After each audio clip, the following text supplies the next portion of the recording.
Hey guys, welcome back to ArtosisCasts. We're taking a look at another Rush versus Tyson game.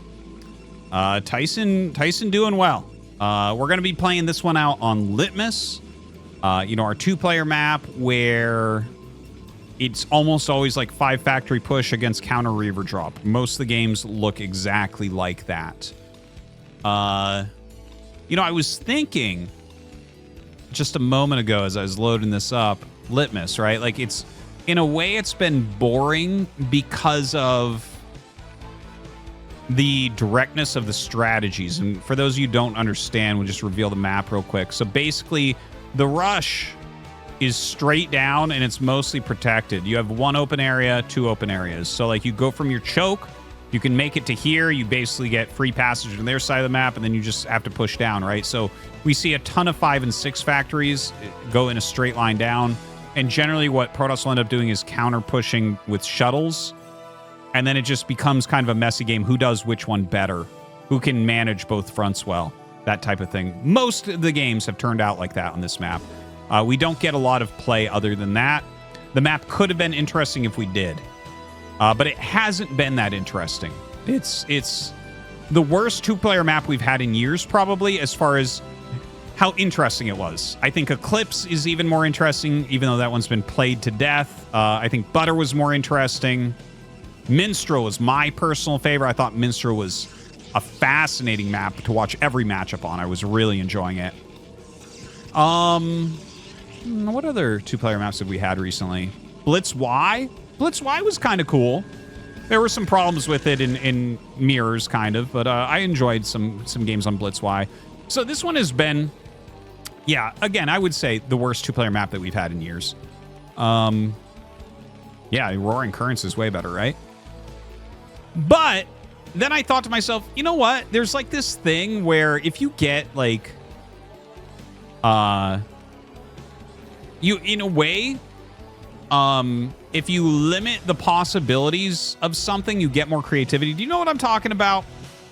I read about this a long time ago, and I've utilized it occasionally, especially to help my kids if they need to like write something for school or something, where it's like by putting restrictions on, you can become creative. If someone's like, write about anything, you're like, well, what do I write about, right? Whereas if you tell them like, write about the scariest moment that happened to you when you were 8 years old or something like that, right? Suddenly it's like, oh, you've got all these things on. It's like, oh, okay, I can do a lot on that. Where it's like, Artosis, tell me your favorite strat. I'm like, what? But if you're like, tell me your favorite strat from 2007 for TVP, I'm like, oh, okay. Right? Well, I guess that's not necessarily creativity, but like it can help you to kind of focus and train your thought. And because there's not a lot that happens on this map, I wonder if that can help with creativity. And the only thing I can think of, because it's hard to find a strat other than the 2 I've mentioned. Like, you can cheese and stuff, sure, but like, I guess specifically what I'm trying to get at is tactically. Like, how can you alter the 5 factory versus the counter shuttle play? And I feel like the answer to that is like, you would have to get tactically creative, right? Is there a way that maybe you can get vultures into an interesting position, to lay mines in an interesting position, to screw with your opponent, right? That type of thing. By the way, this is a very interesting push, so I should just talk about this and shut up about my ideas. So this is a 3 depot, 5 marine push with a vulture. Against non-range expansions, it can be pretty good. Here you can see it's like it killed the Zealot. It's pushed everything back. He almost got a Dragoon here. Overall, he's dealt enough damage to these, and he should just send these SCVs back now. No sense in losing additional SCVs. But yeah, notice how he has like a tank. This actually fits in what I was saying. This was tactically interesting. That's not a very commonly used build. It's normally used as a counterattack, and that's probably just what we saw there. I don't think he opened up thinking like, this is exactly what I'm going to do. But if you go 3rd depot versus Zealot first, you end up making minimum 4 Marines, but you can make a 5th and you can make a 6th and do a little counterattack. And you'll hit before range. So that's kind of an interesting way to change the dynamic of this map. So instead of like it being exactly like, yes, and right now he has 4 units, you know, that type of thing. Okay, anyways, I feel like I've rambled a lot in this cast. I guess let me know in the comments, guys, if you get what I'm saying and agree at all with that. It just came to my mind. I don't actually have a hard opinion on it as far as StarCraft goes, but it just kind of came to mind. I was like, well, that'll be interesting to talk about. Okay, anyways. The 2 siege tank push coming down, this is actually fantastic, because if he targets this goon right away, he might steamroll. See, he goes, oh, Tyson pulling it back. Oh, and he dives on this goon. He has to get it now. He has to get it, but he's going to lose an additional goon. Yeah, he's not going to get this one. That's no good. Well, the probe surround is actually pretty damn good. Oh, dude, you can't let that tank live.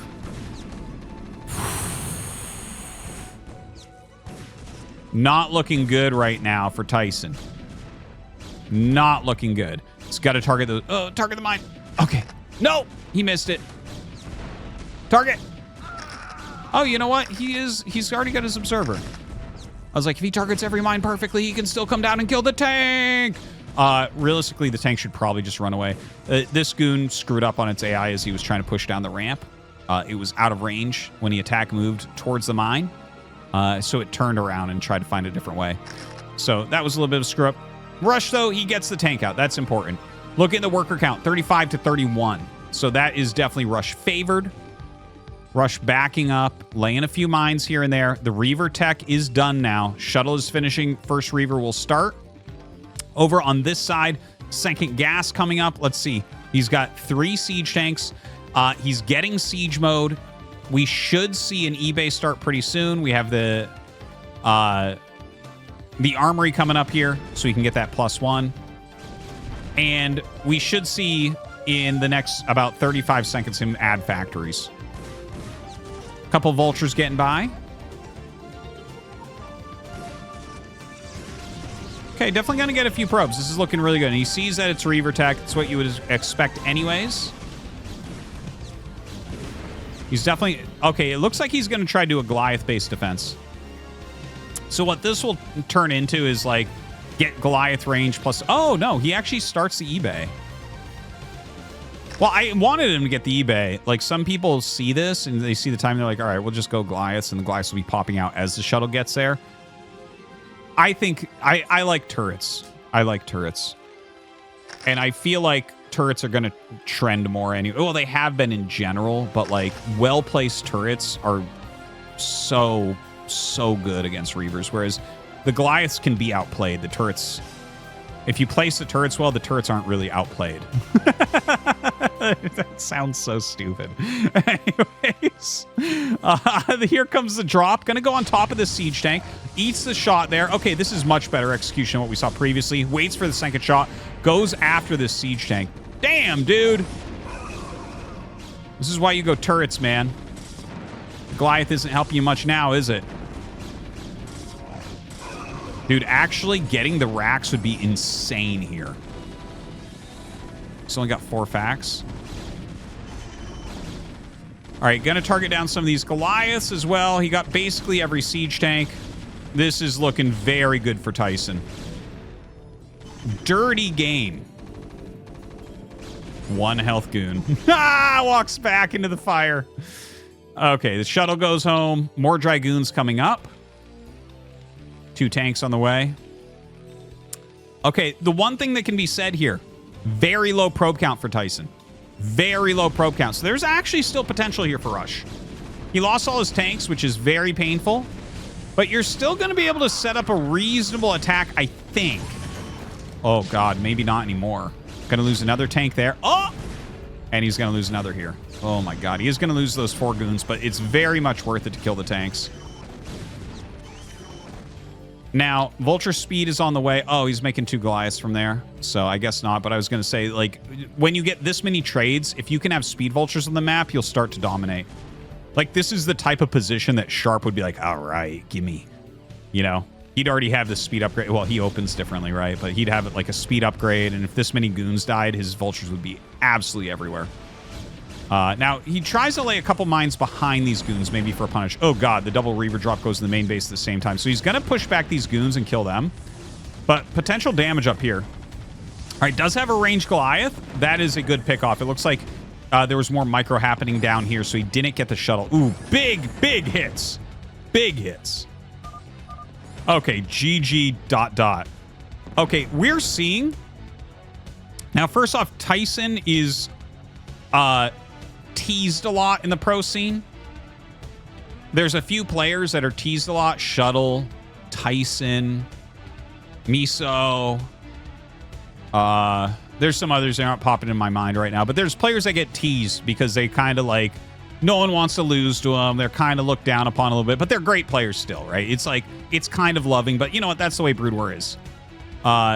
Even though you're very strong, it's like, well, you're not as strong as Snow. It's like, well, we're being pretty picky there, but okay, I get it. Anyways, like you can see, we've done 4 Tyson games, and no one's been happy about GGing to him. These are ASL finalists, ASL champions, and they are not happy about losing to Tyson. Now, Rush had an advantage in this game. And the way that Tyson came back was the Reaver dropping in the natural. And I was literally going off on how, like, turrets are just... You can't outplay turrets, man. You have your turrets up or you don't, and they're in a good position or they're not. And then Goliaths, you definitely can be outplayed. And we saw the Goliaths get pretty heavily outplayed. The turrets were late, and that actually just allowed Tyson to come right back with the Reaver drop. He had some good execution on the attacks. So, yeah. That's one place... that I think is something that Terrans are going to end up fixing. I think Fantasy is going to have something to do with that too, probably. That's my guess, is like, he's not going to put up with this shit. Anyways, weird game. You know, I have one more Protoss vs. Terran game from Tyson. It's against Light, and I think that'll be the next one, because I don't feel like with these two games, they were both so down and dirty. I don't feel like we got a good feel for Tyson's PvT in these games. So, guys, thank you for watching. We will see you next time.